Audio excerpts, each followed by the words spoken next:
Now, as far as the Falcons go all time, Julio Jones holds that record again in 2015. He had 1,871 yards. So, in fact, Julio Jones holds the top six spots for the team.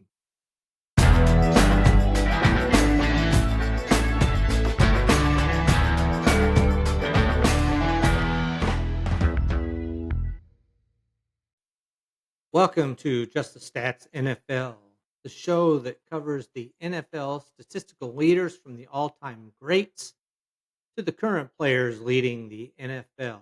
I'm Ernie Jennings, your host, and I am back looking at another team from the NFC, specifically the NFC North. So I'm covering every team heading into the 2025 season. There are only 24 days left till the first regular season game of the 2025 NFL season. And we did have some preseason games this last few days, so that was something to watch. Um, though it is only preseason, so you don't see the starters too much. Now, as a Jacksonville Jaguar fan, though this has nothing to do with Atlanta, but I did watch their game, and just to take one highlight away, and if you have the opportunity, you can go on YouTube or almost anywhere and look it up. But Cam Little, the kicker, field goal kicker for the Jaguars, the end of the first half, kicked a 70-yard field goal. Made it by probably a yard or two. Could have maybe went even hot farther, but that was incredible to watch. I mean, everybody was just going crazy for the Jaguars as it went over the uh, goalpost. So that was fun, at least. Um, but that's enough of the Jaguars. Back to the Atlanta Falcons. So let's take a look at the Atlanta Falcons, and we're going to look at the greatest Falcons, compare that with a team from 2024, and we'll finish up by looking at this upcoming season and see where they stand in that as far as a team and as far as fantasy football goes. All right. So, despite finishing second in the division, they ended up with a losing record and missed the playoffs. The Falcons finished the season with a record of 8 wins, 9 losses at home. They were 4 wins, 5 losses on the road, 4-4, and in the division, 4-2. So not bad in the division. Um, Obviously, as people will say, it's one of the weaker divisions currently, but it will be definitely improving. I mean, you do have, especially when you have Tampa Bay Buccaneers, and I think Atlanta is going to be a better team this coming season. So, all right, how do the Falcon players of 2024 stand in relation to the greatest Falcon players of all time and to the NFL as a whole? Well, that's what we're going to find out right now on this episode of Just the Stats NFL. All right, so we'll start with the coaches. Mike Smith from 2008 to 2014 has the most wins as a coach for the Atlanta Falcons, which is only 66 wins. So really not that many. Team's been around since 1966, so they just haven't had any one coach that's been able to do uh, anything super outstanding. He had a 589 winning percentage, which actually, if you're not counting somebody who was just a part-time coach, that is the best winning percentage for the Atlanta Falcons. Dan Reeves was second with 49 wins. Now, Raheem Morris, the current coach, um, this past year had an 8-9 record, which was better than the 3 years prior with Arthur Smith. Every year he was the coach, they finished 7-10. This is actually, despite this being his first full season, this is actually Raheem Morris's second stint as head coach. Dan Quinn in 2020 was fired after 5 games, going 0-5. Raheem Morris took over and finished up the season at going 4-7. And then Arthur Smith came along. Raheem Morris was off the scene, came back in 2024, and now he's back in 2025 with, I think, an improved quarterback situation, and we'll talk about that some. So Raheem Morris is currently the new coach, and he's, as farther down the list with only 12, total of 12 wins when you count the fact that he had 4 the previous season. Um, he's 12th, and if he could have say even a 10, if he had a 10-win season, which would be definitely an improvement by a game or 2, um, he could easily move up into the top 10 and pass Arthur Smith, which would be a nice um, achievement for him, seeing as the Falcons passed him up for Arthur Smith, but they came back to him as their head coach, and we'll see how he does.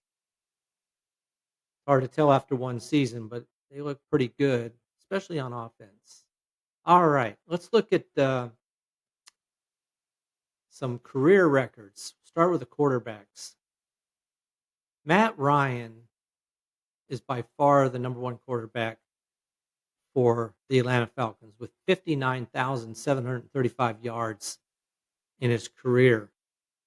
When you add that to the other team he played for, he ended up with 62,792 yards in his career, which was from 2008 to 2022.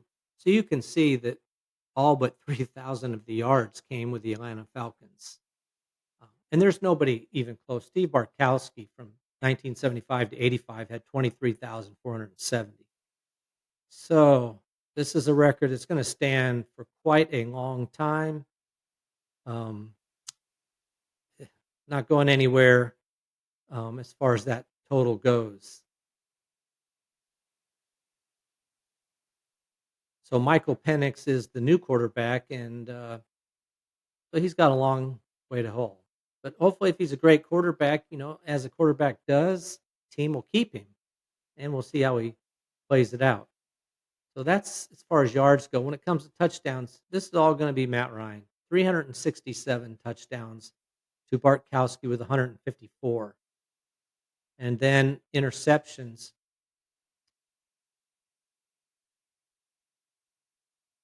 Interceptions now. This is still Matt Ryan over Bartkowski, 170 to 141. Those two are the top two because they just played longer than anybody else for the team. Now, when it comes to sacks, well, that's Matt Ryan again with 450 times he was sacked in his career. Quite a bit.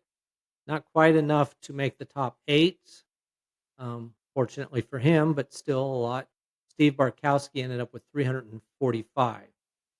Difference being that Matt Ryan was sacked at a 5.3% rate, while Steve Bartkowski was sacked at a 9.4% rate, which is why the numbers are a little closer despite the many more years that Ryan was the quarterback for the team. Let's look at the running backs.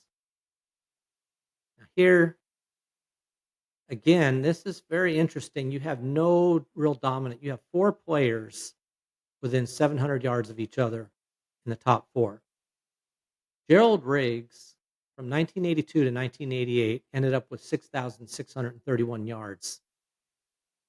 Michael Turner from 2008 to 2012, and not that long a span either, 6,081 yards. Quite a career in a short time frame. Those are the only 2 players over 6,000 yards. So there is nobody that's just standing out. So now you have the 2 current running backs at number 10 and 11. Bijan Robinson, who started a year after Tyler Algier, who's 11th, they're the top 2. So you can see that they're going to just climb this chart easily. Robinson, in just 2 years, already has 2,432 yards, which puts him 10th. He has another 1,200-yard season. He's easily moves up to 8th. And so in a couple of years, he'll be pushing the top 5, which would be Jamal Anderson, who's in 5th. But those really are your top 2, and we'll watch them. Algier, of course, had the lead. He had a year head start on Robinson, which is how he got his up there. And they're both good, but Robinson's especially great, exceptional running back. So when it comes to touchdowns, this is Michael Turner with 60 touchdowns in his career to lead the Atlanta Falcons. Gerald Riggs was second with 48. only 2 even over 35, so big lead there. Again, we're gonna be watching especially Bijan Robinson, who already has 18. So, he's averaging 9 a season. Another 9 will put him up to 8th place. In 2 seasons, he'll be 3rd all-time already, as long as everything goes well for him. So, really, those are your 2 top running backs. Very good pair of running backs for the Atlanta Falcons right now. I mean, Robinson, in if you're playing fantasy football, is always right there in the top of the top first half of the first round, so he's really excellent. All right, let's look at the wide receivers. Now here you have 2 great ones.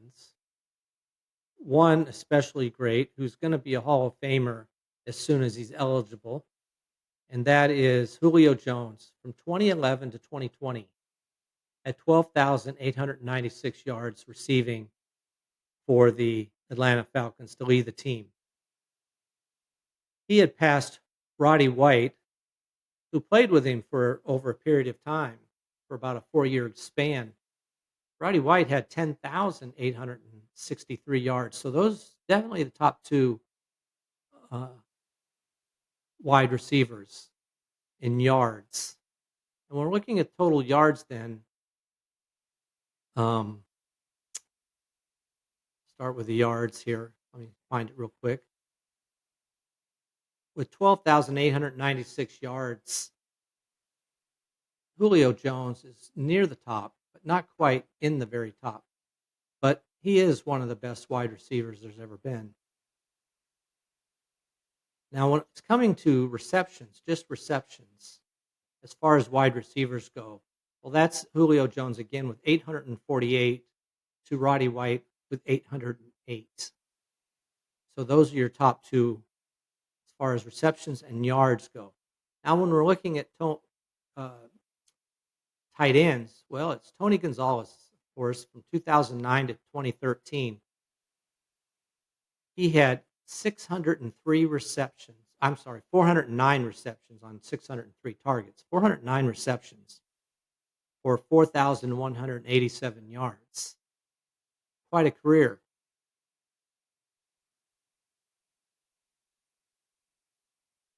And when you're looking at Tony Gonzalez over his entire career, he ended up with 15,127 yards to be the number 1 tight end all time ahead of Jason Witten.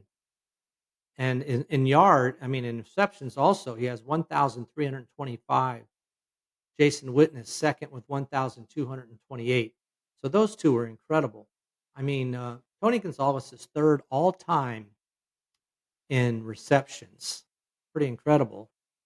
And 6th all time when it comes to yards. So quite a tight end there too. And we'll talk about the current tight end when we talk about the fantasy people. But those are the top 2 right now.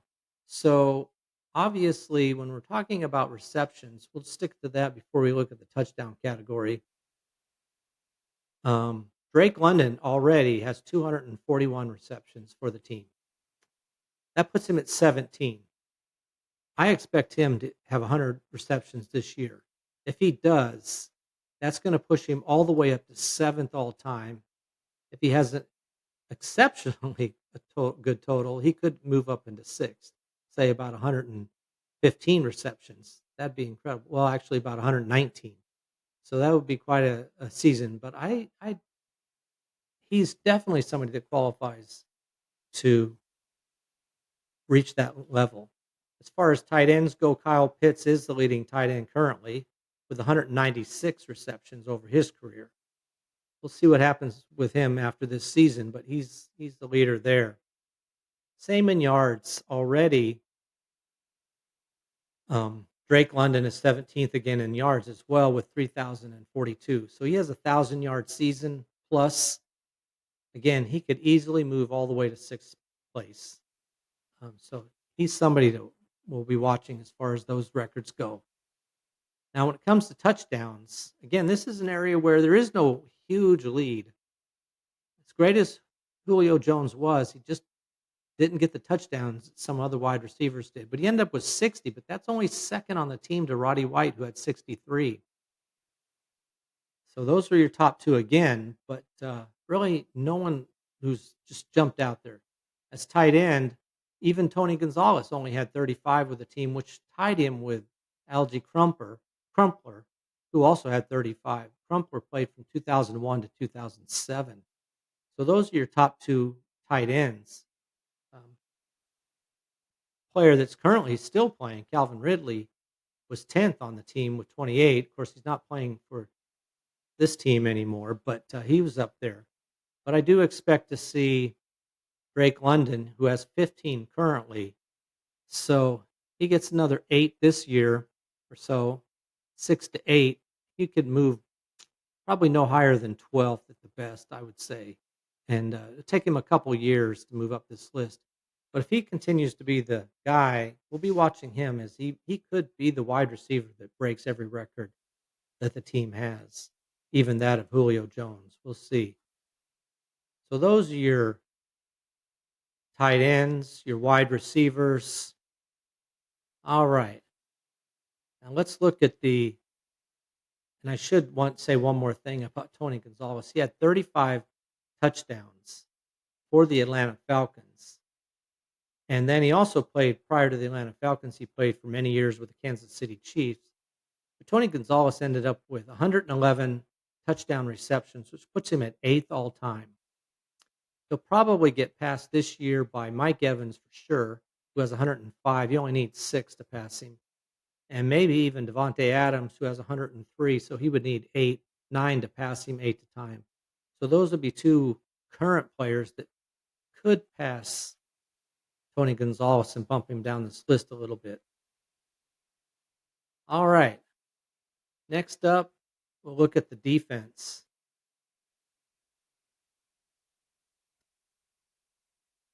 So as far as defensive players, when we're looking at interceptions, we'll start with that. All time in interceptions, if I can get it to come up, the all-time record is held by Paul Krause with 81, who did that way back from 64 to 79.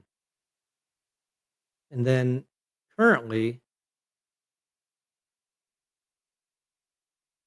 for the Atlanta Falcons, it's Rolland Lawrence from in 1973 to 1980 had 39. So obviously nowhere near the number that Paul Krause had.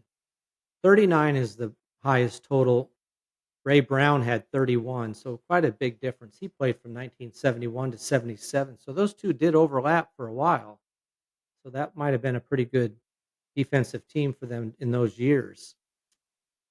So currently, there's really nobody in interceptions. It's rare that there are. Jesse Bates already has 10. So that's one player that we'll be watching. He's got 10 in just 2 years. So that's pretty good. So you figure he averages 5. Again, he'll move up to 13th. He could get 7. He'd be in the top 10 already. So we'll watch him as far as current players go. Now, when we're looking at tackles for loss, all-time leader is Jonathan Babineau, who had 91. So there's no player. Most teams have at least one player with 100. Nobody on this team. Like I said, Jonathan Babineau had 91 tackles for loss. He played from 2005 to 2016. So not too bad. Now, John Abraham played the same time almost, 2006 to 2012.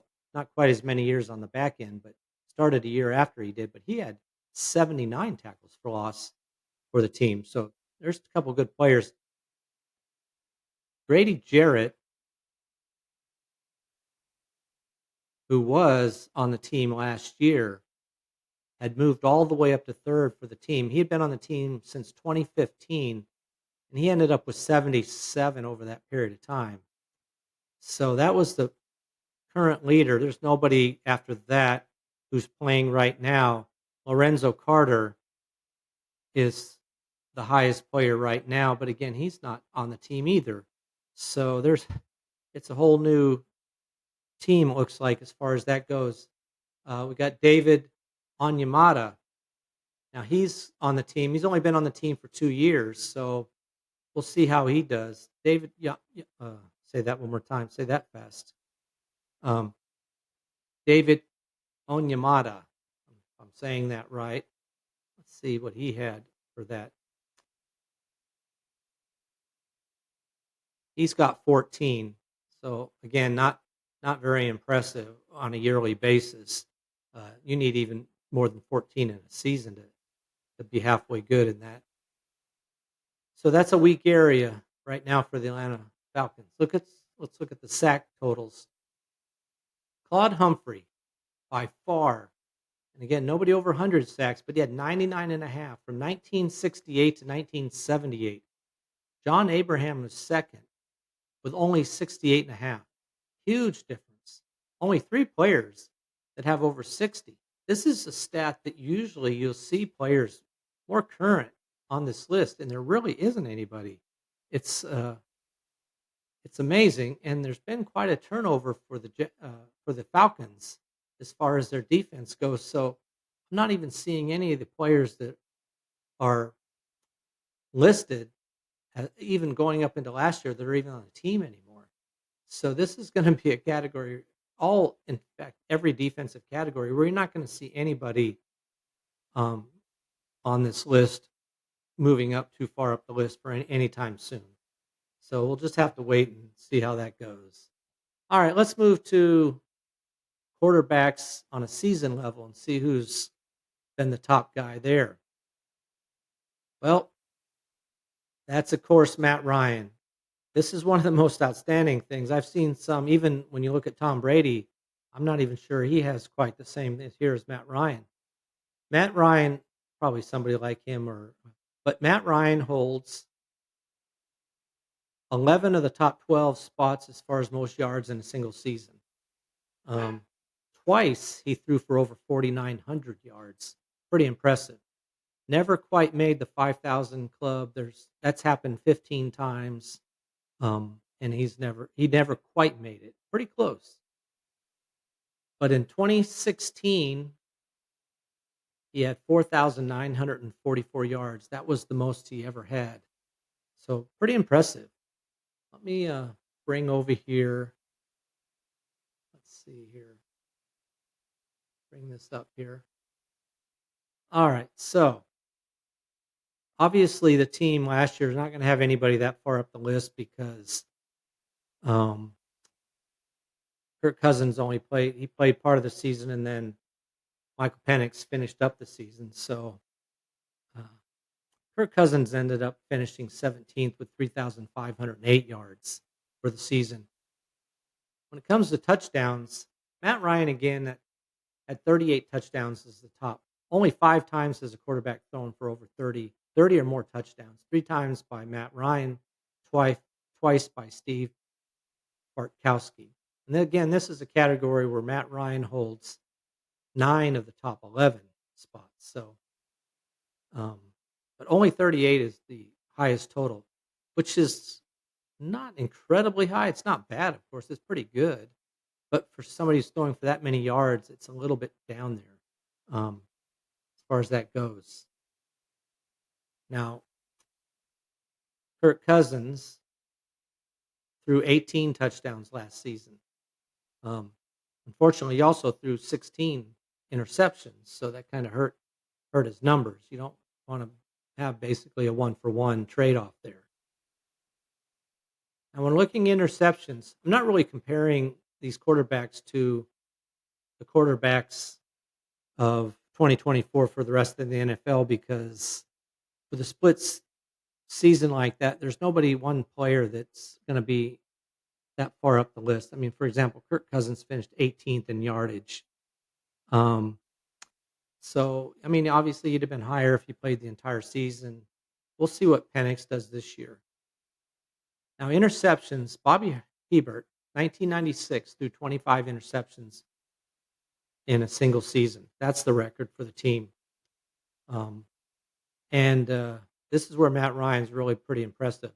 His worst season was in 2013. Worst season, that is. He only threw 17. So he's pretty good with the ball as far as interceptions go. All right. Now, one other category, how many times was quarterback sacked? Well, there's only one time Steve Barkowski was sacked 51 times. The only player ever sacked over 50 times. So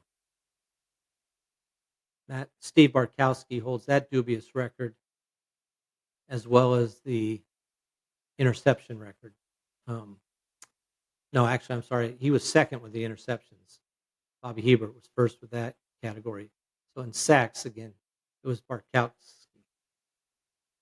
So that's an area where you obviously don't want to be up the top of the list. Matt Ryan was pretty good there. He did have a season where he was sacked 48 times, which was his worst season um, way back in 2019. So starting to get toward the end of his career as far as that went. All right, those are your quarterbacks, and we'll have a lot more to say about quarterbacks. I hope this year when Penix, if he plays the entire season, I'm looking forward to seeing how he does. All right, let's look at the running backs. Well, this is Jamal Anderson in a single season, 1998, rushed for 1,846 yards. That's the number one running back as far as that goes. Gerald Riggs in 1985 had 1,719, second best. In fact, Gerald Riggs, pretty interesting. He 1984, which is the fifth total, had 1,486, and then he came right back the next year with 1,719. Jamal Anderson had that big year, but that's the only year. His next best year was in 1996, 2 years earlier, when he only had 1,055. So he really had that one big year as far as that goes. Interestingly, 20th on the list all time is Michael Vick, who in 2006 had 1,039 yards. Wouldn't that be something to watch? When you have a quarterback, and you can watch that, say, with Lamar Jackson and Jaden Daniels now. So two guys you can watch do that kind of running as a quarterback. So when we're looking at the current team and we're looking at the running backs, well, Bijan Robinson had 1,456 yards to lead the team. Pretty impressive as far as that goes, which is good enough already to put him at sixth on the list. So you're hoping for another season like that. Algier had 644 yards. Now, of course, he had a 1,000-yard season as well prior to the arrival of Robinson. So he's a pretty good player. He's just trying to verify that. Let's see. Let me look at Tyler Algier. Yeah, in 2022, he had 1,035 yards. So not bad. But obviously, like they drafted him the very next season, they must have saw something or just knew they wanted Robinson because the very next season, even though they had a 1,000-yard rusher, they turned right around and picked up Robinson, which turns out to be quite a haul for them. So that's your leading rusher when it comes to touchdowns in a single season. Michael Turner in 2008 had 17, three, touchdown lead over Jamal Anderson and Bijan Robinson, who in 2024 had 14. So now this is this category where we should be comparing these numbers to the players that were last year. Obviously, Saquon Barkley led the NFL with 2,005 yards, but Robinson ended up fourth in the. Let me get that right. He ended up third. I'm sorry, third. Quite a distance, though, obviously behind Saquon Barkley and Derrick Henry, but he was third in the NFL with 1,456 yards. So he had quite a good year. Now it came to touchdowns, he was fifth. You had three players again: Derrick Henry, Jahmyr Gibbs, James Cook all had 16 touchdowns, and Josh Jacobs for Green Bay had 15. And then you have Robinson with 14, tied with Kyron Williams and Jalen Hurts, quarterback, with that tush push. That's the only reason he's up there that high. Those were your leaders. So he's quite a good player, Robinson is. Already pushing all these numbers on the all-time list for the team. I mean, he's already tied for second in touchdowns, so he's somebody that could break that record this year even. Will be fun to watch and see what happens. All right, let's look at the wide receivers on a season basis. As far as receptions go, Julio Jones holds the record for the team by far over Roddy White. Roddy White in 2010 had 115 receptions, which was the record until Julio Jones in 2015 had 136. Smashed that record by quite a bit. So that was pretty impressive. So, in fact, with 136 receptions in a single season, that's good enough to be tied for fourth all time in the NFL. Michael Thomas holds the record with 149, puts Julio Jones in some good company. Current players on this list are Cooper Kupp, who's second with 145, and CeeDee Lamb had 135 in 2023. Justin Jefferson had 128 in 2022, and then Jamar Chase just last year had 127, which tied him with Stephon Diggs, who also had 127 in 2020. So some really impressive numbers um, as far as receiving goes. Now, when we're looking at the current players on the team as far as receptions go, Drake London had 100 exactly, which ties him for seventh on the Falcons all-time list. I expect to see him break, move up this list. I don't know if he can get 136. I'm really hoping he can get at least 115. We'll see. Last season, even though he had 100, which is impressive, it still puts him tied for ninth place. There were 10 players that had 100 receptions last year, led by Jamar Chase, who had 127. Also, Jamar Chase led in yards with 1,708, which was the highest total last season. Now, as far as the Falcons go all time, Julio Jones holds that record again in 2015. He had 1,871 yards. So, in fact, Julio Jones holds the top 6 spots for the team. Now, this is an area where maybe you'll see Drake London push into the top 6. To break Julio Jones' top 6 on the list, he's going to have at least 1,394 yards. So we'll see. Last season, Drake London had 1,271 yards, which puts him 14th on the list. So this is a category, unlike the running backs, where I think Robinson could move up the list ultimately to the top. It's going to be some work for Drake London to move up this list. But Drake London last season, even though he was tied for ninth in receptions, he was fourth in yardage with 1,271. As I said, Chase had led the league. So pretty good season for him. When it comes to touchdowns last season, again, this is an area where the Falcons don't seem to lean as much on. But Drake London didn't have a bad year. He had 9 touchdowns last season. All time, Andre Rison, 1993, had 15 touchdowns receiving, which is the most. He holds 2 of the top 3 spots, actually, and 4 of the top 10. So as far as touchdowns goes, he was pretty good, but 15 is the highest. I could see Drake London getting there. The way Penix throws, it could be a case that he does. So with 9, it tied him with ninth in the NFL, Drake London. Again, it was Jamar Chase who had 17, which had a big lead over Terry McLaurin, who had 13. So those are your leaders in the NFL and as far as the Falcons go when it comes to receptions.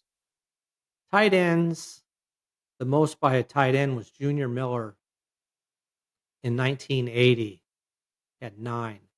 No tight end really is up there. When it comes to receptions, though, as far as a tight end, Tony Gonzalez in 2012 had 93. So you don't have a tight end at top 100. It made the 100 list, but he was close. So pretty impressive. And again, this is not a team until recently, we'll see, that has a running back that catches a lot of passes out of the backfield. Devontae Freeman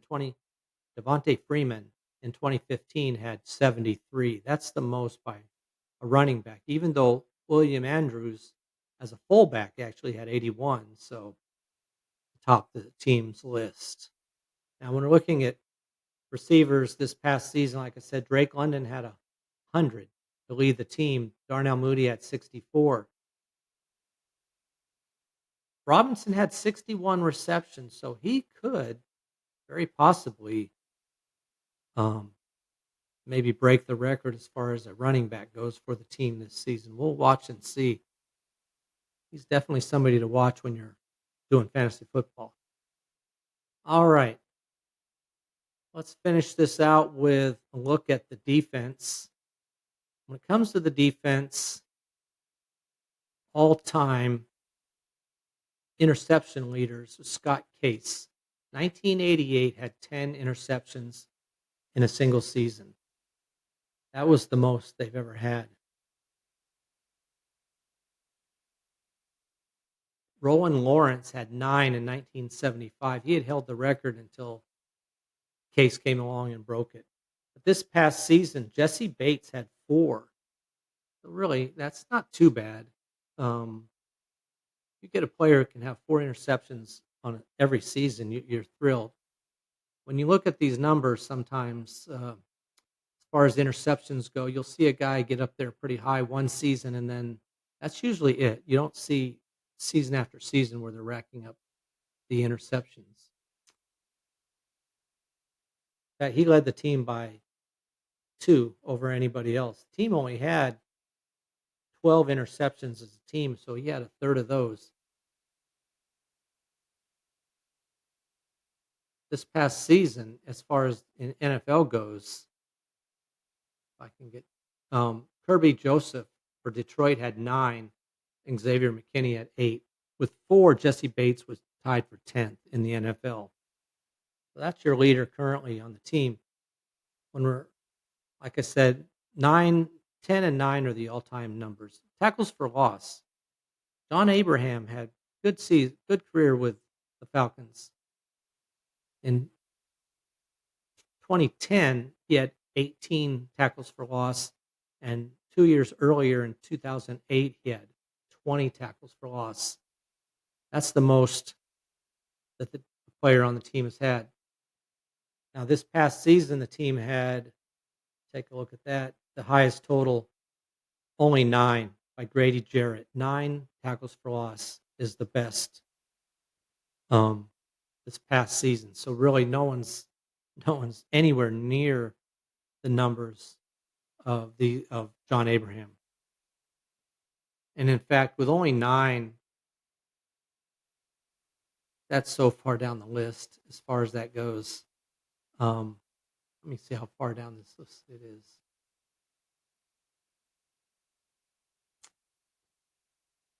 76th. That's just too far. Actually, I'm sorry, 63rd. So you got 32 teams, you double that, that's 64.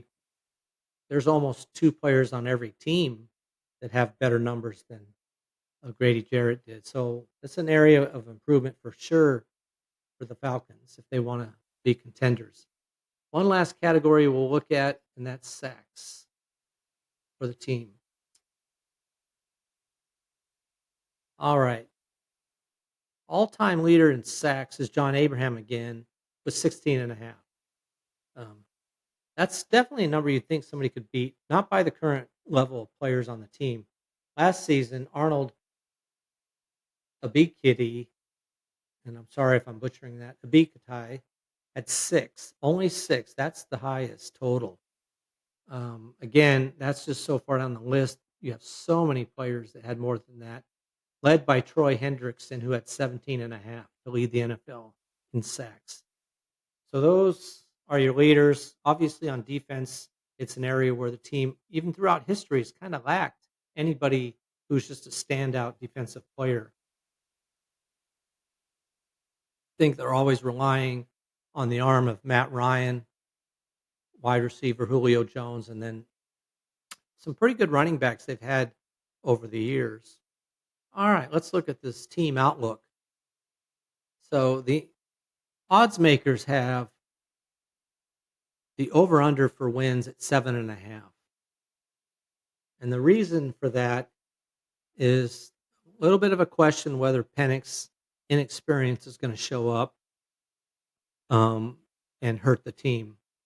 Also, just the defense. Is the defense going to be improved enough to help the team make the playoffs? I think that, and I'll talk about whether they make the playoffs or not in a later episode of a later podcast, that is. But I do think they'll get over 7.5 wins. In fact, I think they'll have a winning season this year. And I do think it's because of Penix. They can say inexperience, but this guy's been around the college, played for several teams in college, been one of the best college players. Played 3 games last season. I know it's not that many, but he had the whole year to understand the offense, get ready for this season. This is no In fact, it's better than McCarthy over at Minnesota, who didn't even play last year, but's coming in with 1 year of experience, at least learning the offense. So Penix is, you could say inexperienced, but I think he's gonna be ready. He'll know this. He'll know the system. Also, they play the 4th easiest strength of schedule. This is based on the Vegas win totals. And you gotta remember they play the Carolina Panthers and the New Orleans Saints twice. That's 4 possible wins right there. So, then they just have to figure out how to get 5 more to get to over a 500 record. Um, Saints probably very likely gonna be one of the worst teams in the NFL. So, with an easier schedule, hopefully a somewhat improved defense, but I think a markedly better offense, you could really see an improvement. There's been talk. I mean, I think Penix has been doing quite well, and if Pitts shows up, as there's been rumor that he's really playing like he did his rookie year, you could see a good team next year for the for the Falcons. Now, when we're looking at Fantasy Outlook, which I'm getting these numbers from fantasypros.com. Obviously, Bijan Robinson is a first round pick. He's going anywhere from second to fourth. He's an RB1. I mean, if you're picking and you don't pick a wide receiver like Chase, Robinson's getting picked a lot. Um, then you have Drake London, who's getting picked in the second round, somewhere between 17 and 21. Now, this is based on 12-team leagues. So he's getting picked somewhere in the middle of the second round, early second round. He's wide receiver 10, but I expect actually to see him be better than he's being drafted. So even though he's already being drafted in the second round, I think he's going to be one of the top 5 receivers in the NFL next season. Now, Mooney is a sneaky guy. I've had him on my team before because when you need a spot player, he can come in and actually does halfway decent. You can pick him up somewhere in the 10th round when you're looking to fill your roster.